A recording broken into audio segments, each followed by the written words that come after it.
اور رسول اللہ صلی اللہ علیہ وآلہ وسلم دور شباب میں خلوت پسند ہو گئے تھے اور قوم سے الگ تنہائی میں وقت گزارتے تھے، کیونکہ وہ قوم کی اس کھلی گمراہی کو دیکھ کر کہ وہ بت پرستی میں مبتلا اور بتوں کے سامنے سجدہ گزار ہے کڑتے تھے، اور جوں آپ صلی اللہ علیہ وآلہ وسلم پر وحی الہی کے نزول کا زمانہ قریب ہوتا جا رہا تھا، مشیت الہی سے اسی قدر آپ صلی اللہ علیہ وآلہ وسلم کی خلوت پسندی میں اضافہ ہوتا جاتا۔ اس ذات اقدس پر خدا کی رحمتیں اور سلامتی نازل ہو۔ بہرحال یہی وہ خلوت کدہ عبادت تھا جہاں ذات اقدس صلی اللہ علیہ وآلہ وسلم پر سب سے پہلے وحی الہی کا نزول ہوا اور بالترتیب سورہ اقرا اور سورہ مدثر کی چند آیات سنانے کے لیے بشیر و نذیر بنا دیا۔ خاتم الانبیاء محمد صلی اللہ علیہ وآلہ وسلم کی حیات طیبہ کے انفرادی اور اجتماعی دونوں پہلوؤں کا یہ حال تھا کہ ایک جانب خلوتہائے راز میں معرفت الہی کے لیے استغراق، صراط مستقیم کی جستجو، نو انسانی کے اصلاح حال کی تڑپ اور طلب تھی، اور دوسری جانب افراد قوم و ملک کے ساتھ راز گفتاری، صداقت شعری، حسن معاملت اور اصابت فکر جیسے اخلاق کریمانہ و صفات حمیدہ سے متصف معاشرتی زندگی کا مظاہرہ تھا، اور ان امتیازات کی وجہ سے ہر فرد کی نگاہ میں آپ صلی اللہ علیہ وآلہ وسلم کی وہ قدر و منزلت تھی کہ با اتفاق رائے الصادق الامین کے لقب سے یاد کیے جاتے تھے، اور کل جو دشمنی ان کو محمد رسول اللہ صلی اللہ علیہ وآلہ وسلم سے دعوی نبوت کی بنا پر ہوئی، وہ آج محمد بن عبداللہ کے ساتھ قطن نہیں تھی، اور سبھی ان کی تقدیس و تطہیر کے قائل تھے۔ یہی حالات و واقعات تھے جب عمر مبارک 40 منزلیں طے کر چکی تھی، رمضان کا مہینہ تھا اور آپ صلی اللہ علیہ وآلہ وسلم غار حرا میں مشغول عبادت تھے کہ اچانک آپ کے سامنے جبرائیل علیہ السلام فرشتہ نمودار ہوا، اور اس نے بشارت دی کہ اللہ تعالیٰ نے آپ صلی اللہ علیہ وآلہ وسلم کو ثقلین کی رشد و ہدایت کے لیے چن لیا اور رسالت و پیغمبری کے لیے منصب کبریٰ پر فائز کیا۔ یہ واقعہ چونکہ نوع انسانی کی تاریخ میں حیرت زدہ انقلاب کا باعث ثابت ہوا، اور اس نے ذات اقدس صلی اللہ علیہ وآلہ وسلم کو معراج رفعت کی اس حد پر پہنچا دیا جہاں عالم ادیان و ملل کی تمام اصلاحات اور انقلابات اس ہستی کا فیض رحمت نظر آتے ہیں۔ اس لیے تاریخ و حدیث کے روشن صفات نے اس واقعے کی تمام تفصیلات کو بسند صحیح اپنے سینے میں محفوظ رکھا ہے۔ چنانچہ فن حدیث و تاریخ اسلام کے امام بخاری رحمۃ اللہ علیہ نے اپنی مشہور و مقبول کتاب الجامع الصحیح میں صدیقہ عائشہ رضی اللہ تعالیٰ عنہ کی سند سے اس واقعے کو جن الفاظ میں نقل کیا اس کا ترجمہ یہ ہے۔ صدیقہ رضی اللہ تعالیٰ عنہ فرماتی ہیں، نبی اکرم صلی اللہ علیہ وآلہ وسلم پر شروع میں سچے خوابوں کا سلسلہ جاری رہا، کوئی خواب آپ صلی اللہ علیہ وآلہ وسلم نہیں دیکھتے تھے مگر وہ اپنی تعبیر میں اس درجہ روشن اور صحیح ثابت ہوتا تھا جیسے کہ طلوع صبح کے لیے سفیدہ صبح کا ظہور ہوتا ہے۔ پھر آپ صلی اللہ علیہ وآلہ وسلم کی خلوت محبوب ہو گئی اور حرا میں مشغول عبادت رہنے لگے۔ گاہے گاہے آپ صلی اللہ علیہ وآلہ وسلم اہل و عیال کے پاس بھی تشریف لے آتے تھے۔ حضرت خدیجہ رضی اللہ تعالیٰ عنہ آپ صلی اللہ علیہ وآلہ وسلم کے لیے کچھ توشہ تیار کرتی اور آپ صلی اللہ علیہ وآلہ وسلم اس کو لے کر پھر غار میں واپس تشریف لے جاتے۔ اس طرح حرا میں مشغول استغراق و عبادت تھے کہ اچانک ایک روز آپ صلی اللہ علیہ وآلہ وسلم پر خدا کا فرشتہ نمودار ہوا اور کہنے لگا، اقرا، پڑھیے۔ نبی امی نے کہا، ما ان ابقاری، میں پڑھنا نہیں جانتا۔ پیغمبر صلی اللہ علیہ وآلہ وسلم ارشاد فرماتے تھے کہ جب میں نے فرشتے سے یہ کہا تو اس نے مجھ کو گرفت میں لے لیا جس کی شدت سے مجھ کو تکلیف محسوس ہونے لگی، اور پھر چھوڑ کر مجھ سے دوبارہ کہا، پڑھیے، اور میں نے وہی جواب پھر دیا، میں پڑھنا نہیں جانتا۔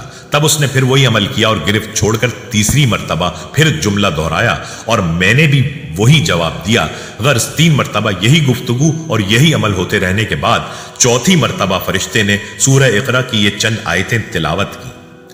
پروردگار کے نام سے پڑھ جس نے پیدا کیا، اس نے انسان کو خون بستہ سے پیدا کیا۔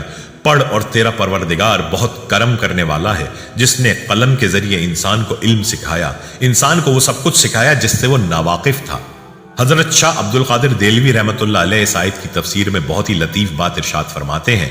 موضوع القرآن میں لکھتے ہیں، اول جبرائیل علیہ السلام وہی لائے تو یہی 5 آیتیں حضرت محمد صلی اللہ علیہ وآلہ وسلم نے کبھی لکھا پڑھا نہ تھا، اس لیے اللہ تعالیٰ نے فرمایا کہ قلم سے بھی علم وہی دیتا ہے، یوں بھی یعنی بغیر وسائل کے وہبی طور پر وہی دے گا۔ غرض نبی اکرم صلی اللہ علیہ وآلہ وسلم نے ان آیات کو دہرایا اور یہ آپ صلی اللہ علیہ وآلہ وسلم کے ذہن نشین ہو گئیں۔ اس کے بعد جب ہرا سے فارغ ہوئے تو یہ حالت کہ قلب شدت وحی سے کانپ رہا تھا، آپ صلی اللہ علیہ وآلہ وسلم نے مکان میں داخل ہوتے ہی فرمایا مجھ کو کپڑا اڑاؤ۔ حضرت خدیجہ نے فوراً کپڑا اڑا دیا۔ جب کچھ سکون ہوا تو خدیجہ رضی اللہ تعالیٰ عنہ کو تمام واقعہ سنایا اور پھر فرمایا مجھے اپنی جان کا خوف ہے، یعنی مجھے یہ خوف ہے کہ شاید میں وحی کے بار کو برداشت نہ کر سکوں۔ جب آپ صلی اللہ علیہ وآلہ وسلم پر سے خوف زدگی کی کیفیت دور ہو گئی تو آپ نے فرمایا اے خدیجہ یہ مجھے کیا ہو گیا ہے؟ پھر سارا قصہ آپ نے ان کو سنایا اور کہا مجھے اپنی جان کا ڈر ہے۔ انہوں نے کہا ہرگز نہیں، آپ خوش ہو جائیے، خدا کی قسم آپ کو خدا کبھی رسوا نہ کرے گا۔ آپ رشتہ داروں سے نیک سلوک کرتے ہیں، سچ بولتے ہیں، ایک روایت میں یہ اضافہ ہے کہ امانتیں ادا کرتے ہیں، بے سہارا لوگوں کا بار برداشت کرتے ہیں، نادار لوگوں کو کما کر دیتے ہیں، مہمان نوازی کرتے ہیں اور نیک کاموں میں مدد کرتے ہیں۔ پھر وہ حضور صلی اللہ علیہ وآلہ وسلم کو ساتھ لے کر ورقہ بن نوفل کے پاس گئیں جو ان کے چچا زاد بھائی تھے، زمانہ جاہلیت میں مسیحی ہو گئے تھے، عربی اور عبرانی میں انجیل لکھتے تھے، بہت بوڑھے اور نابینا ہو گئے تھے۔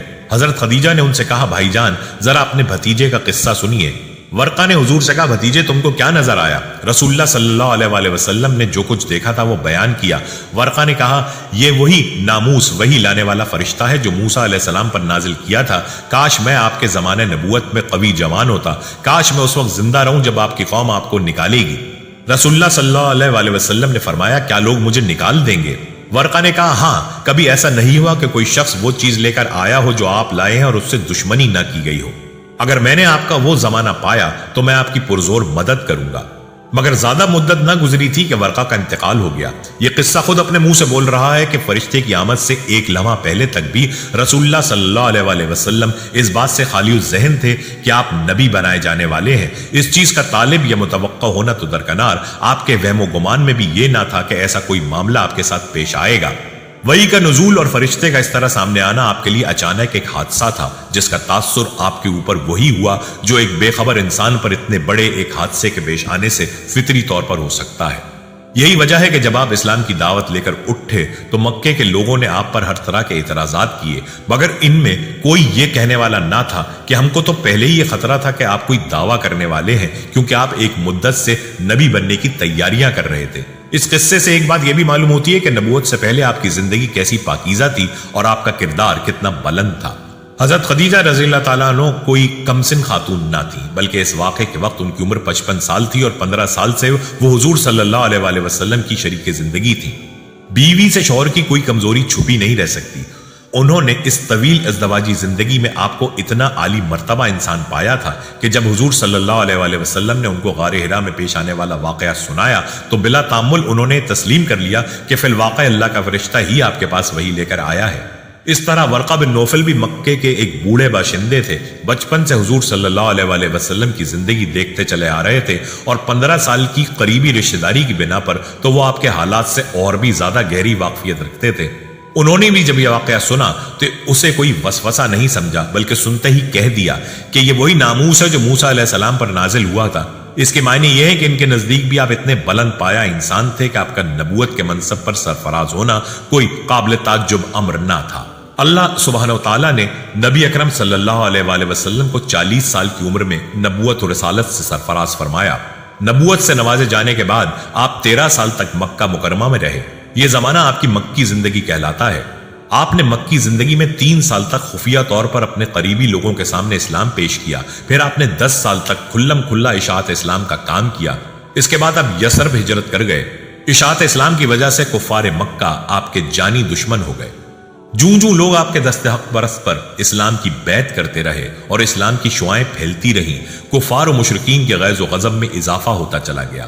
وہ مسلمان جو کچھ حیثیت رکھتے تھے یا ان کا کوئی حامی و مددگار تھا، ان پر کفار و مشرکین اپنے غصے اور ظلم و جور کا اظہار کرنے سے قاصر و عاجز تھے، مگر جو مسلمان غریب و نادار تھے ان کا کوئی حامی و مددگار نہ تھا اور نہ وہ خود کوئی خاندانی و قبائلی حیثیت رکھتے تھے، ان پر کفار و مشرکین نے ظلم و ستم کا لامتناہی سلسلہ شروع کر دیا۔ کفار نے ان کو طرح طرح سے پریشان کیا اور ستایا، مگر ان کے ایمان میں دن بدن اضافہ ہی ہوتا رہا۔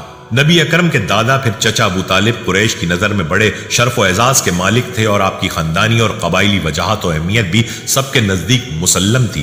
اس لیے آپ پر حملہ آور ہونا ایک بڑی جنگ کو دعوت دینا تھا۔ اس لیے کچھ لوگ آپ کو گزن پہنچانے سے گریز کرتے تھے، مگر اس کے باوجود بھی بہت سے حرمان نصیبوں نے نبی اکرم صلی اللہ علیہ وآلہ وسلم کو طرح طرح سے ستایا اور آپ کو مختلف مصائب و آلام سے دوچار ہونا پڑا۔ جب تک نبی کریم صلی اللہ علیہ وآلہ وسلم نے اپنی نبوت اور رسالت کا اعلان نہیں کیا تھا، اس وقت آپ مکہ میں ایک عقل مند و دانشور، امین و صادق اور اچھے انسان کی حیثیت سے جانے جاتے تھے۔ جب آپ نے اپنی نبوت کا اعلان کیا تو لوگوں نے آپ کو جادوگر اور کاہن و ساحر جیسے معیوب لقب سے مشہور کرنے کی کوشش کی، تاکہ لوگ آپ کے قریب نہ آئیں اور آپ کی باتیں نہ سنیں۔ مگر اللہ نے جن کے دلوں کو ایمان کی روشنی سے منور کرنے کا فیصلہ کر لیا تھا، ان حضرات کو اس کا کوئی اثر نہیں ہوا، بلکہ تکلیف و مشقت برداشت کر کے آپ کے پاس تشریف لاتے تھے اور جلوہ انوار ربانی سے اپنے قلوب کو منور کر کے جاتے تھے۔ کفار و مشرکین جب نبی اکرم صلی اللہ علیہ وآلہ وسلم کے کسی معجزے کا مشاہدہ کرتے تو اسے قبول کرنے کے بجائے یہ کہتے کہ یہ ایک جادو ہے جو ابھی ختم ہو جائے گا۔ سورہ قمر آیت نمبر 2 میں اللہ تعالیٰ کا ارشاد ہے، اگر کوئی معجزہ دیکھتے ہیں تو ٹال دیتے ہیں اور کہتے ہیں کہ یہ جادو ہے جو ابھی ختم ہوا جاتا ہے، یعنی کہ جادو کا اثر ہے جو دیر تک نہیں چلا کرتا، خود ہی گزر جائے گا اور ختم ہو جائے گا۔ بنو مالک بن کنانہ کے ایک شیخ کہتے ہیں کہ میں نے اللہ کے رسول کو بازار ذی المجاز میں دیکھا، یہ فرماتے تھے اے لوگو لا الہ الا اللہ کہو فلاح پاؤ گے۔ راوی فرماتے ہیں کہ ابو جہل آپ پر مٹی پھینکتا تھا اور یہ کہتا تھا اے لوگو خیال رکھنا یہ شخص تم کو تمہارے دین کے حوالے سے دھوکہ نہ دے دے، کیونکہ اس کا ارادہ ہے کہ تم لات و زی کو چھوڑ دو، جب تک رسول اللہ صلی اللہ علیہ وآلہ وسلم اس کی طرف ذرہ برابر بھی التفات نہیں فرماتے تھے۔ ایک دفعہ نبی کریم صلی اللہ علیہ وآلہ وسلم کعبہ شریف کے پاس نماز ادا کر رہے تھے، ابو جہل اور اس کے ساتھی وہاں بیٹھے تھے۔ ان میں سے بعض نے بعض سے کہا تم میں سے کون ہے جو فلاں قبیلے کی اونٹنی کی اوجڑی لائے اور جب محمد صلی اللہ علیہ وآلہ وسلم سجدے میں جائیں تو وہ اسے اس کی پشت پر رکھ دے۔ عقبہ بن ابی معیط جو نہایت ہی بدبخت شقی القلب اور ملعون تھا وہاں سے اٹھا اور اوجڑی لے کر آیا، پھر وہ آپ کے سجدہ کرنے کا انتظار کرنے لگا۔ جب آپ نے سجدے کے لیے اپنے چہرے مبارک کو زمین بوس کیا تو اس نالائق نے اس اوجڑی کو آپ کی پیٹھ پر کندھوں کے درمیان رکھ دیا۔ آپ اس کے بوجھ کی وجہ سے اٹھ نہیں پا رہے تھے، سجدے کی ہی حالت میں پریشان تھے۔ دوسری طرف ابو جہل اور اس کے بے غیرت ساتھی سب کے سب ہنسنے اور ٹھٹا مارنے لگے۔ حضرت عبداللہ بن مسعود رضی اللہ تعالیٰ عنہ یہ سب کچھ دیکھ رہے تھے، مگر اپنی کمزوری و ضعف اور ان ظالموں کے خوف سے رسول خدا صلی اللہ علیہ وآلہ وسلم کا دفاع کرنے سے عاجز تھے۔ پھر آپ کی لخت جگر حضرت فاطمہ رضی اللہ تعالیٰ عنہ آئیں اور اوجڑی کو آپ کے پشت مبارک سے ہٹایا۔ کفار قریش نے محمد صلی اللہ علیہ وآلہ وسلم کو قتل کرنے کے لیے سودے بازی کی بھی کوشش کی۔ کفار نے چاہا کہ عمارہ بن ولید کو ابو طالب کے سپرد کر دیں اور اس کے عوض ابو طالب محمد کو ان کے حوالے کر دیں تاکہ وہ آپ کو قتل کر دیں۔ چنانچہ کفار قریش نے ابو طالب کی خدمت میں عرض کیا اے ابو طالب، یہ عمارہ قریش کا سب سے باقا اور خوبصورت نوجوان ہے، آپ اسے لے لیں، اس کی دیت اور نصرت کے آپ حقدار ہوں گے، آپ اسے اپنا لڑکا بنا لیں، یہ آپ کا ہوگا، اور اپنے اس بھتیجے کو ہمارے حوالے کر دیں جس نے آپ کے آباء و اجداد کے دین کی مخالفت کی ہے، آپ کی قوم کا شیرازہ منتشر کر رکھا ہے اور ان کی عقلوں کو حماقت سے دوچار بتلاتا ہے، ہم اسے قتل کریں گے، بس یہ ایک آدمی کے بدلے ایک آدمی کا حساب ہے۔ ابو طالب نے کہا خدا کی قسم کتنا برا سودا ہے جو تم لوگ مجھ سے کر رہے ہو، تم اپنا بیٹا مجھے دیتے ہو کہ میں اسے کھلاؤں پلاؤں پالوں پوسوں، اور میرا بیٹا مجھ سے طلب کرتے ہو کہ اسے قتل کر دو، خدا کی قسم یہ نہیں ہو سکتا۔ ایک دن ابو جہل نے قریشیوں سے مخاطب ہو کر کہا کہ محمد ہمارے دین میں عیب نکالتا ہے، ہمارے آباء و اجداد اور معبودوں کی توہین کرتا ہے، اس لیے میں اللہ سے عہد کرتا ہوں کہ کل ایک بھاری پتھر لے کر بیٹھوں گا اور جب وہ سجدہ کرے گا تو اسی پتھر سے اس کا سر کچل دوں گا۔ جب صبح ہوئی تو وہ ویسا ہی پتھر جیسا کہ اس نے بیان کیا تھا لے کر انتظار میں بیٹھ گیا۔ رسول اللہ صلی اللہ علیہ وآلہ وسلم آئے جیسا کہ آیا کرتے تھے، پھر رسول اللہ صلی اللہ علیہ وآلہ وسلم نماز میں مشغول ہو گئے۔ جیسے ہی آپ سجدے میں گئے ابو جہل پتھر اٹھا کر آپ کی طرف بڑھا، جب وہ آپ کے قریب ہوا تو شکست خوردہ حالت میں لوٹا، اس کا رنگ فق تھا اور وہ ایسا مروب تھا کہ اس کے دونوں ہاتھ اس کے پتھر سے چپک گئے تھے کہ وہ بمشکل اپنے ہاتھ سے پتھر پھینک سکا۔ قریش کے کچھ لوگ اس کے پاس آئے اور پوچھنے لگے اے ابو جہل تمہیں کیا ہوا؟ اس نے کہا میں نے گزشتہ رات جو بات کہی تھی وہی کرنے کے لیے کھڑا ہوا تھا، جب میں ان کے قریب پہنچا تو ایک اونٹ آڑے آ گیا، خدا کی قسم میں کبھی بھی کسی اونٹ کی کھوپڑی، گردن اور دانت اس اونٹ کی طرح سے نہیں دیکھے، وہ مجھے کھانا چاہ رہا تھا۔ مکہ کے کفار و مشرکین آپ کو آرام سے نماز بھی ادا نہیں کرنے دیتے تھے۔ آپ نماز میں ہوتے تو کبھی وہ آپ کی پشت مبارک پر اونٹ کی اوجڑی ڈالتے تو کبھی آپ کی مبارک گردن میں کپڑے کا پھندا لگاتے۔ کفار قریش نے مل جل کر رسول اللہ صلی اللہ علیہ وآلہ وسلم کے قتل کرنے کا فیصلہ کیا اور کہا کہ اس نے ہماری اولاد اور ہماری عورتوں تک کو ہم سے برگشتہ کر دیا ہے۔ پھر ان لوگوں نے آپ کے خاندان والوں سے کہا تم ہم سے دگنا خون بہا لے لو اور اس کی اجازت دے دو کہ قریش کا کوئی شخص اس کو قتل کر دے تاکہ ہمیں سکون مل جائے اور تمہیں فائدہ پہنچ جائے۔ جب کفار قریش کی یہ تجویز منظور نہیں ہوئی اس پر انہوں نے غصے میں آ کر یہ طے کیا کہ بنی ہاشم اور بنی عبد المطلب جو نبی اکرم صلی اللہ علیہ وآلہ وسلم کے مددگار تھے کا معاشرتی بائیکاٹ کیا جائے اور انہیں مکے سے نکال کر شیب ابو طالب نامی گھاٹی میں محصور اور مقید کر دیا جائے۔ ایک روایت کے مطابق یہ بھی طے پایا کہ نہ بنی ہاشم کی لڑکیوں کو بیاہ کر لاؤ اور نہ اپنی لڑکیوں کی ان کے یہاں شادی کرو، نہ ان کو کوئی چیز فروخت کرو اور نہ ان سے کوئی چیز خریدو اور نہ ان کی طرف سے کوئی صلح قبول کرو۔ چنانچہ جب بھی مکے میں باہر سے کوئی قافلہ آتا تو یہ مجبور اور بےکس لوگ فوراً ان کے پاس پہنچتے تاکہ ان سے کھانے پینے کا کچھ سامان خرید لیں، مگر جب بھی ایسا ہوتا تو فوراً وہاں ابو لہب پہنچ جاتا اور کہتا کہ دام اتنے بڑھا دو کہ وہ تم سے کچھ نہ خرید سکیں۔ پھر تاجر کی طرف سے ایسا ہی ہوتا، لہٰذا لوگ مایوس ہو کر اپنے بچوں کے پاس واپس آ جاتے جو بھوک سے بےتاب تڑپتے اور بلکتے ہوتے تھے، اور ان کو خالی ہاتھ دیکھ کر وہ بچے سسک سسک کر رونے لگتے تھے۔ اس گھاٹی میں مسلمانوں نے بڑا سخت وقت گزارا۔ قریش کے بائیکاٹ کی وجہ سے ان کو کھانے پینے کی کوئی چیز نہیں ملتی تھی، لوگ بھوک سے بے حال ہو گئے، یہاں تک کہ گھاس پھوس اور درختوں کے پتے اور چمڑے کھا کھا کر گزارا کرنے لگے۔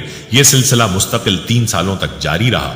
ابو طالب کی وفات کے بعد نبی اکرم صلی اللہ علیہ وآلہ وسلم نے شوال سن 1090 میں اپنے آزاد کردہ غلام زید بن حارثہ کی میت میں ثقیف سے مدد کی التماس کے لیے طائف کا پیدل سفر کیا۔ امید تھی کہ اللہ کے جس پیغام کے ساتھ آپ ان کے پاس آئے ہیں اہل طائف اسے قبول کریں گے۔ جب طائف پہنچے تو ثقیف کے 3 سرداران عید یا لیل، مسعود اور حبیب سے ملاقات کا ارادہ کیا۔ یہ تینوں آپس میں بھائی تھے۔ آپ ان کے پاس بیٹھے اور اسلام کے لیے مدد کرنے اور آپ کی قوم میں سے جو آپ کی مخالفت کرے اس کے خلاف خود کی مدد کرنے کے حوالے سے گفتگو کی۔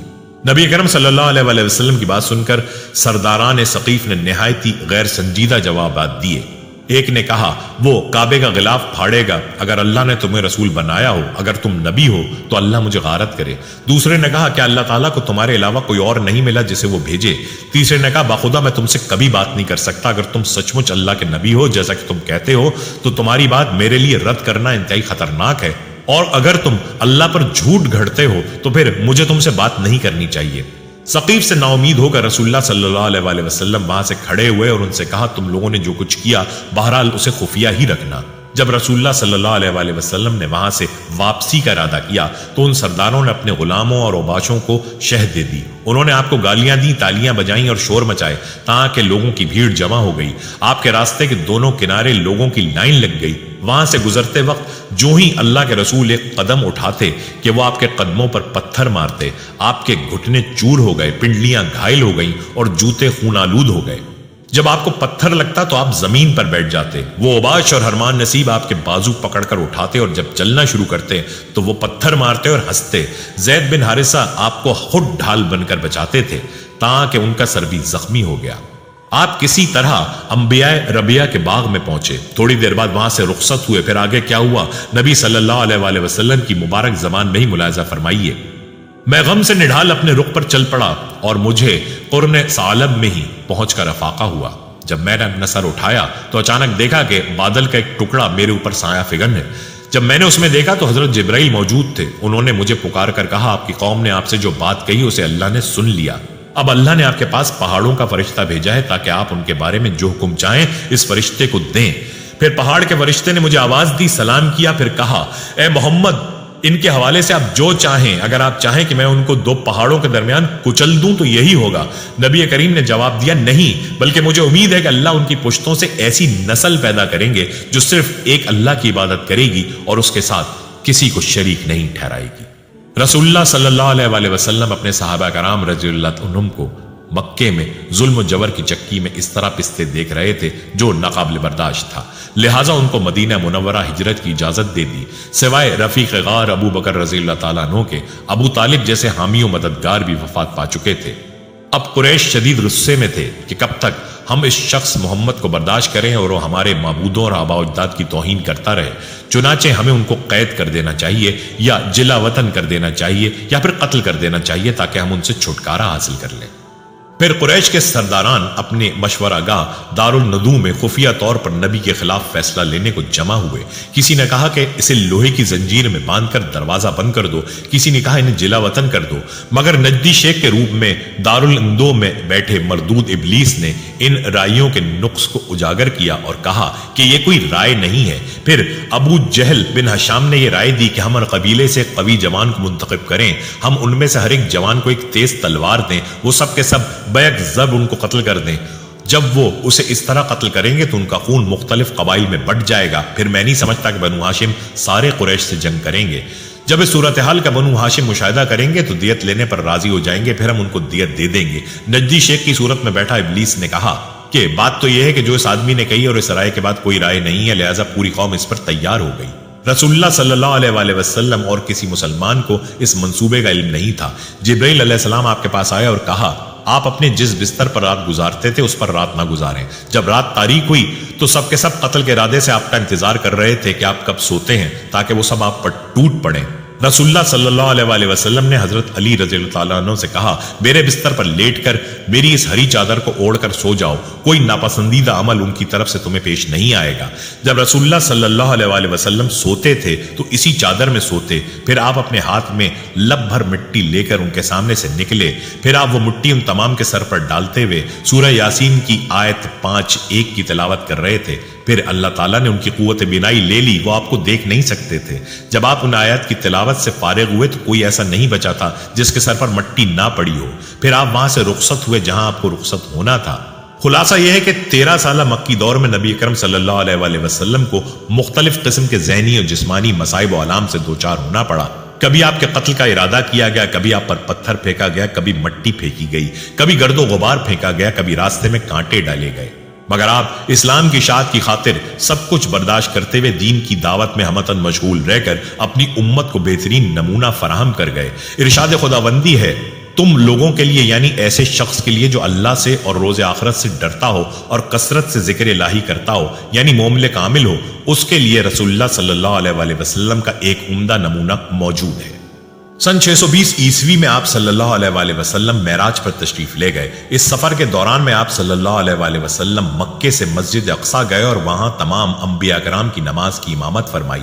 پھر آپ صلی اللہ علیہ وآلہ وسلم آسمانوں میں اللہ تعالیٰ سے ملاقات کرنے تشریف لے گئے۔ وہاں اللہ تعالیٰ نے آپ صلی اللہ علیہ وآلہ وسلم کو جنت اور دوزخ دکھائی۔ وہاں آپ کی ملاقات مختلف انبیاء کرام سے بھی ہوئی۔ اسی سفر میں نماز بھی فرض ہوئی۔ سن 622 عیسوی تک مسلمانوں کے لیے مکے میں رہنا ممکن نہیں رہا تھا۔ کئی دفعہ مسلمانوں اور خود حضرت محمد صلی اللہ علیہ وآلہ وسلم کو تکالیف دی گئیں۔ اس وجہ سے آپ صلی اللہ علیہ وآلہ وسلم نے مسلمانوں کو مدینہ ہجرت کرنے کی اجازت دے دی۔ آپ نے اللہ کے حکم سے حضرت ابوبکر کے ساتھ ستمبر سن 622 عیسوی میں مدینہ کی طرف روانگی کی اور مکے میں اپنی جگہ حضرت علی بن ابی طالب علیہ السلام کو امانتوں کی واپسی کے لیے چھوڑا۔ حضور صلی اللہ علیہ وآلہ وسلم کے مدینے پہنچنے پر انصار نے ان کا شاندار استقبال کیا اور اپنے تمام وسائل پیش کر دیے۔ جب آپ صلی اللہ علیہ وآلہ وسلم مدینے پہنچے تو انصار استقبال کے لیے آئے اور خواتین چھتوں پر سے دیکھ رہی تھیں اور دف بجا کر کچھ اشعار پڑھ رہی تھیں جن کا ترجمہ یہ ہے: ہم پر 14ویں کی رات کا چاند طلوع ہو گیا، ودا کی پہاڑیوں سے ہم پر شکر واجب ہے جب تک کوئی اللہ کو پکارنے والا باقی رہے۔ آپ صلی اللہ علیہ وآلہ وسلم کی اونٹنی حضرت ابو ایوب انصاری کے گھر کے سامنے رکی اور حضور صلی اللہ علیہ وآلہ وسلم نے ان کے گھر قیام فرمایا۔ جس جگہ اونٹنی رکی تھی اسے حضور صلی اللہ علیہ وآلہ وسلم نے قیمتاً خرید کر ایک مسجد کی تعمیر شروع کی جو مسجد نبوی کہلائی۔ اس تعمیر میں انہوں نے خود بھی حصہ لیا۔ یہاں حضور صلی اللہ علیہ وآلہ وسلم نے مسلمانوں کے درمیان میں عقد مواخات کیا، یعنی مسلمانوں کو اس طرح بھائی بنایا کہ انصار میں سے ایک کو مہاجرین میں سے ایک کا بھائی بنایا۔ خود حضرت علی علیہ السلام کو اپنا بھائی قرار دیا۔ انصار نے مہاجرین کی مثالی مدد کی۔ ہجرت کے ساتھ ہی اسلامی تقویم کا آغاز بھی ہوا۔ آپ کے مدینے آنے سے اوس اور خزرج یہاں کے دو قبائل جنہوں نے بعد میں اسلام قبول بھی کیا، ان میں آپس میں لڑائی جھگڑا ختم ہوا اور ان میں اتحاد اور بھائی چارہ پیدا ہو گیا۔ اس کے علاوہ یہاں کچھ یہودیوں کے قبائل بھی تھے جو ہمیشہ فساد کا باعث تھے۔ آپ صلی اللہ علیہ وسلم کے آنے کے بعد یہودیوں اور مسلمانوں کے درمیان میں ہونے والے معاہدے میثاق مدینہ نے مدینے میں امن کی فضا پیدا کر دی۔ اسی دور میں مسلمانوں کو کعبے کی طرف نماز پڑھنے کا حکم دیا گیا۔ اس سے پہلے مسلمان بیت المقدس کی طرف منہ کر کے نماز ادا کرتے تھے جو یہودیوں کا بھی قبلہ تھا۔ میثاق مدینہ کے بعد یہود مجبور تھے کہ وہ علی اعلان حضرت محمد صلی اللہ علیہ وسلم اور اسلام کے خلاف بات نہ کر سکتے تھے، اسی لیے انہوں نے خفیہ سازشیں شروع کی، جن میں سے ایک ادب اور اظہار آزادی کی آڑ میں حضرت محمد صلی اللہ علیہ وسلم کی ذات گرامی پر حملہ کرنا تھا۔ عرب لوگ جو شعر و شاعری کے بڑے خوگر تھے، ان کے لیے شاعری کے ذریعے حضور صلی اللہ علیہ وسلم کی ہتک کرنے کی کوشش کی گئی، کیونکہ اسلام میں ایمان اس وقت تک مکمل نہیں ہوتا جب تک حضور صلی اللہ علیہ وسلم کی ذات کی اہمیت و درجہ مال و جان و اولاد سے زیادہ نہ ہو جائے۔ مدینے میں ایک ریاست قائم کرنے کے بعد مسلمانوں کو اپنے دفاع کی کئی جنگیں لڑنا پڑیں، ان میں سے جن میں حضور صلی اللہ علیہ وسلم شریک تھے انہیں غزوہ کہتے ہیں، اور جن میں وہ شریک نہیں تھے انہیں سریہ کہا جاتا ہے۔ اہم غزوات یا سریات درج ذیل ہیں۔ غزوہ بدر 17 رمضان سن 2 ہجری 17 مارچ سن 624 عیسوی کو بدر کے مقامات پر مسلمانوں اور مشرکین مکہ کے درمیان میں غزوہ بدر ہوئی۔ مسلمانوں کی تعداد 313 جبکہ کفار مکہ کی تعداد 1300 تھی۔ مسلمانوں کو جنگ میں فتح ہوئی۔ 70 مشرکین مکہ مارے گئے، جن میں سے 36 حضرت علی علیہ السلام کی تلوار سے ہلاک ہوئے۔ مشرکین 70 جنگی قیدیوں کو چھوڑ کر بھاگ گئے۔ مسلمان شہداء کی تعداد 14 تھی۔ جنگ میں فتح کے بعد مسلمان مدینے میں ایک اہم قوت کے طور پر ابھرے۔ غزوہ احد 7 شوال 3 ہجری 23 مارچ سن 625 عیسوی میں ابو سفیان کفار کے 3000 نفری لشکر کے ساتھ مدینے پر حملہ آور ہوا۔ احد کے پہاڑ کے میدان میں ہونے والی یہ جنگ غزوہ احد کہلائی۔ آپ نے مسلمانوں کے ایک گروہ کو ایک ٹیلے پر مقرر فرمایا تھا اور یہ ہدایت دی تھی کہ جنگ کا جو بھی فیصلہ ہو وہ اپنی جگہ نہ چھوڑیں۔ ابتدا میں مسلمانوں نے کفار کو بھاگنے پر مجبور کر دیا۔ ٹیلے پر موجود لوگوں نے بھی یہ سوچتے ہوئے کہ فتح ہو گئی ہے کفار کا پیچھا کرنا چھوڑ دیا یا مال غنیمت اکٹھا کرنا شروع کر دیا۔ خالد بن ولید نے جو ابھی مسلمان نہیں ہوئے تھے اس بات کا فائدہ اٹھایا اور مسلمانوں پر پچھلی طرف سے حملہ کر دیا۔ یہ حملہ اچانک تھا، مسلمانوں کو اس سے کافی نقصان ہوا، لیکن کفار چونکہ پیچھے ہٹ چکے تھے اس لیے واپس چلے گئے۔ اس جنگ سے مسلمانوں کو یہ سبق ملا کہ کسی بھی صورت میں رسول اکرم صلی اللہ علیہ وسلم کے حکم کی خلاف ورزی نہ کریں۔ غزوہ خندق یا احزاب شوال ذیقعد 5 ہجری مارچ 627 عیسوی میں مشرکین مکہ نے مسلمانوں سے جنگ کی ٹھانی، مگر مسلمانوں نے حضرت سلمان فارسی کے مشورے سے مدینے کے ارد گرد ایک خندق کھود لی۔ مشرکین مکہ ان کا کچھ نہ بگاڑ سکے۔ خندق کھودنے کی عرب میں یہ پہلی مثال تھی، کیونکہ اصل میں یہ ایرانیوں کا طریقہ تھا۔ 1 ماہ کے محاصرے اور اپنے کئی افراد کے قتل کے بعد مشرکین مایوس ہو کر واپس چلے گئے۔ بعض روایات کے مطابق ایک آندھی نے مشرکین کے خیمے اکھاڑ پھینکے۔ غزوہ بنی قریظہ ذیلقعد ذیلحج 5 ہجری اپریل 627 عیسوی کو یہ جنگ ہوئی، مسلمانوں کو فتح حاصل ہوئی۔ غزوہ بنی مصطلق شعبان 6 ہجری دسمبر سن 627 عیسوی جنوری سن 628 عیسوی میں یہ جنگ بنی مصطلق کے ساتھ ہوئی، مسلمان فتح یاب ہوئے۔ غزوہ خیبر محرم 7 ہجری مئی 628 عیسوی میں مسلمانوں اور یہودیوں کے درمیان یہ جنگ ہوئی جس میں مسلمان فتح یاب ہوئے۔ جنگ موتا 5 جمادی الاول 8 ہجری اگست ستمبر 629 عیسوی کو موتا کے مقام پر یہ جنگ ہوئی۔ اس میں حضور صلی اللہ علیہ وسلم شریک نہیں ہوئے تھے، اس لیے اسے غزوہ نہیں کہتے۔ فتح مکہ رمضان 8 ہجری جنوری 630 عیسوی میں مسلمانوں نے مکہ فتح کیا۔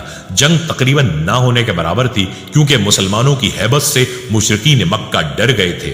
اس کے بعد مکے کی اکثریت مسلمان ہو گئی تھی۔ غزوہ حنین شوال 8 ہجری جنوری فروری 630 عیسوی میں یہ جنگ ہوئی۔ پہلے مسلمانوں کو شکست ہو رہی تھی مگر بعد میں وہ فتح میں بدل گئی۔ غزوہ تبوک رجب 9 ہجری اکتوبر 630 عیسوی میں یہ افواہ پھیلنے کے بعد کہ بازنطینیوں نے ایک عظیم فوج تیار کر کے شام کے محاذ پر رکھی ہے اور کسی بھی وقت حملہ کیا جا سکتا ہے، مسلمان ایک عظیم فوج تیار کر کے شام کی طرف تبوک کے مقام پر چلے گئے۔ وہاں کوئی دشمن فوج نہ پائی، اس لیے جنگ نہ ہو سکی، مگر اس علاقے کے کئی قبائل سے معاہدے ہوئے اور جزیہ ملنے لگا اور مسلمانوں کی طاقت کے چرچے عرب میں دور دور تک ہو گئے۔ حضور صلی اللہ علیہ وسلم کی مختلف روایات میں 11 ازواج کے نام ملتے ہیں۔ جن عورتوں سے آپ صلی اللہ علیہ وسلم نے قط فرمایا ان کی تعداد 11 تھی، جن میں سے 9 عورتیں آپ صلی اللہ علیہ وسلم کی رحلت کے وقت حیات تھیں۔ اور 2 عورتیں آپ صلی اللہ علیہ وآلہ وسلم کی زندگی ہی میں وفات پا چکی تھیں، یعنی حضرت خدیجہ اور ام المساکین حضرت زینب بن خزیمہ رضی اللہ تعالی عنہا۔ نبی اکرم صلی اللہ علیہ وآلہ وسلم کی ازواج میں زیادہ تر پہلے بیوہ تھیں اور عمر میں بھی زیادہ تھیں، اور زیادہ شادیوں کا عرب میں عام رواج تھا۔ مورخین کے مطابق اکثر شادیاں مختلف قبائل سے اتحاد کے لیے یا ان خواتین کو عزت دینے کے لیے کی گئیں۔ ان میں سے صرف حضرت خدیجہ اور حضرت ماریہ قبطیہ سے اولاد ہوئی۔ حضور صلی اللہ علیہ وآلہ وسلم کی ازواج کو امہات المومنین کہا جاتا ہے، یعنی مومنین کی مائیں، جن کے بارے میں کچھ مختصر تفصیل یہ ہے۔ حضرت خدیجہ حضرت صلی اللہ علیہ وآلہ وسلم کی پہلی شادی حضرت خدیجہ رضی اللہ تعالیٰ عنہ سے ہوئی۔ شادی کے وقت آپ کی عمر 25 سال تھی اور حضرت خدیجہ کی عمر 40 سال تھی۔ ان کے جیتے جی آپ صلی اللہ علیہ وآلہ وسلم نے کوئی اور شادی نہیں کی۔ آپ صلی اللہ علیہ وآلہ وسلم کی اولاد میں حضرت ابراہیم کے ماں سے بعد تمام بیٹے اور صاحبزادیاں انہی حضرت خدیجہ کے بطن سے تھیں۔ صاحبزادگان میں سے کوئی زندہ نہ بچا، البتہ صاحبزادیاں حیات رہیں۔ ان کے نام یہ ہیں: زینب، رقیہ، ام کلثوم، فاطمہ۔ زینب کی شادی ہجرت سے پہلے ان کے پھپھیزاد بھائی حضرت ابو العاص بن ربیع سے ہوئی۔ رقیہ اور ام کلثوم رضی اللہ تعالیٰ عنہ کی شادی یکے بعد دیگرے حضرت عثمان سے ہوئی۔ حضرت فاطمہ کی شادی جنگ بدر اور جنگ احد کی درمیانی عرصے میں حضرت علی بن ابی طالب سے ہوئی اور ان کے بطن سے حسن، حسین رضی اللہ تعالیٰ عنہ، زینب اور ام کلثوم رضی اللہ تعالیٰ عنہ پیدا ہوئیں۔ حضرت سودا بن زمع رضی اللہ تعالیٰ عنہ، ان سے رسول اللہ صلی اللہ علیہ وآلہ وسلم نے حضرت خدیجہ کی وفات کے تقریباً 1 مہینے بعد نبوت کے 10ویں سال ماہ شوال میں شادی کی۔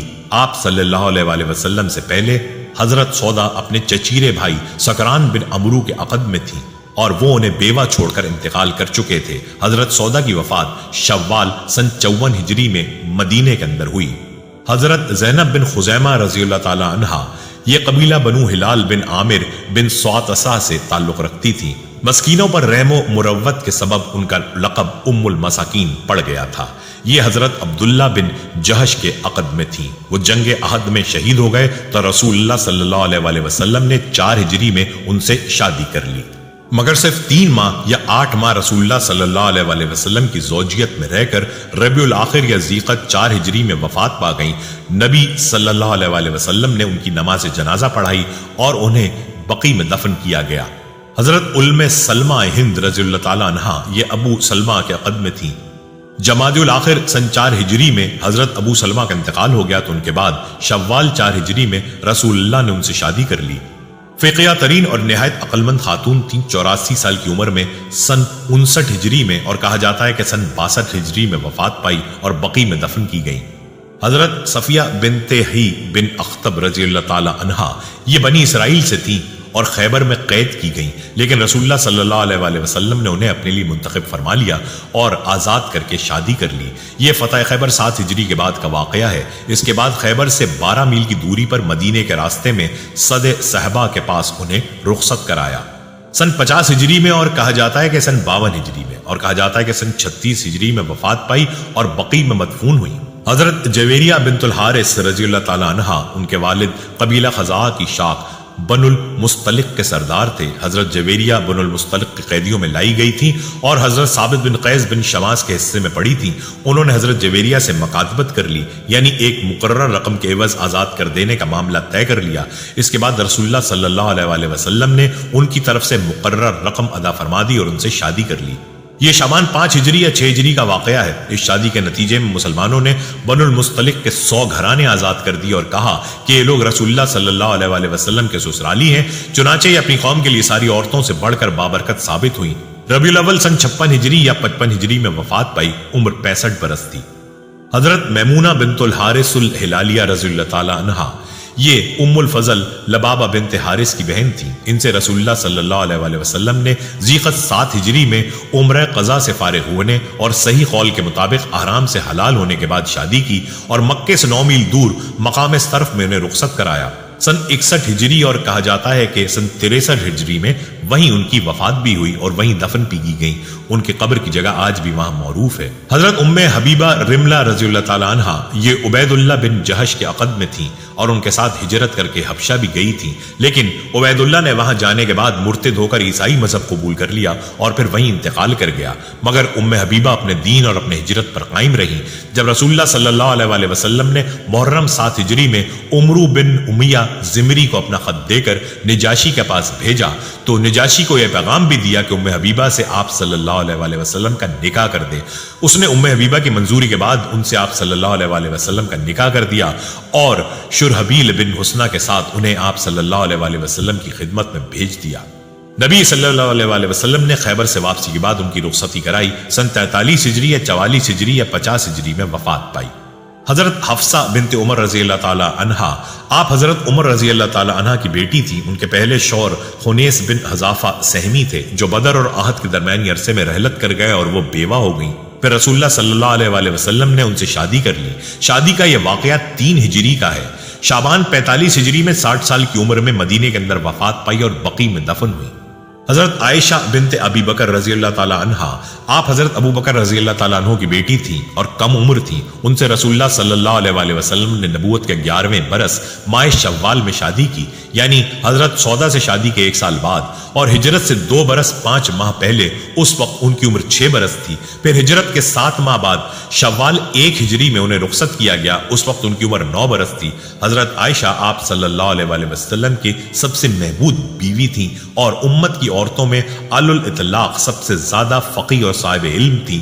17 شعبان سن 57 ہجری یا 58 ہجری میں حضرت عائشہ نے وفات پائی اور بقیع میں دفن کی گئیں۔ حضرت زینب بنت جہش رضی اللہ تعالی عنہا یہ قبیلہ بنو اسد بن خزیمہ سے تعلق رکھتی تھیں اور رسول اللہ صلی اللہ علیہ وسلم کی پھوپھی کی صاحبزادی تھیں۔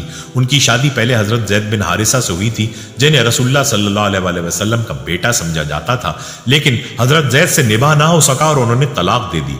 خاتمہ عدت کے بعد اللہ تعالیٰ نے رسول اللہ صلی اللہ علیہ وسلم کو مخاطب کرتے ہوئے یہ آیت نازل فرمائی۔ سورہ احزاب آیت نمبر 37 میں اللہ فرماتا ہے، جب زید نے ان سے اپنی ضرورت ختم کر لی تو ہم نے انہیں آپ کی زوجیت میں دے دیا۔ انہی کے تعلق سے سورہ احزاب کی مزید کئی آیات نازل ہوئیں جن میں مدبنہ لے پالک کے قضیے کا 2 ٹوک فیصلہ کر دیا گیا۔ حضرت زینب سے رسول اللہ صلی اللہ علیہ وسلم کی شادی ذیقعد 5 ہجری میں اور کہا جاتا ہے کہ 4 ہجری میں ہوئی۔ یہ سب عورتوں سے بڑھ کر عبادت گزار اور صدقہ کرنے والی خاتون تھیں۔ سن 20 ہجری میں وفات پائی، اس وقت ان کی عمر 53 سال تھی اور یہ رسول اللہ صلی اللہ علیہ وسلم کے بعد امہات المومنین میں پہلی بیوی ہیں جن کا انتقال ہوا۔ حضرت عمر بن خطاب نے ان کی نماز جنازہ پڑھائی اور انہیں بقیع میں دفن کیا گیا۔ یہ 11 بیویاں ہوئیں جو رسول اللہ صلی اللہ علیہ وسلم کے عقد نکاح میں آئیں اور آپ صلی اللہ علیہ وسلم کی صحبت و رفاقت میں رہیں۔ ان میں سے 2 بیویاں یعنی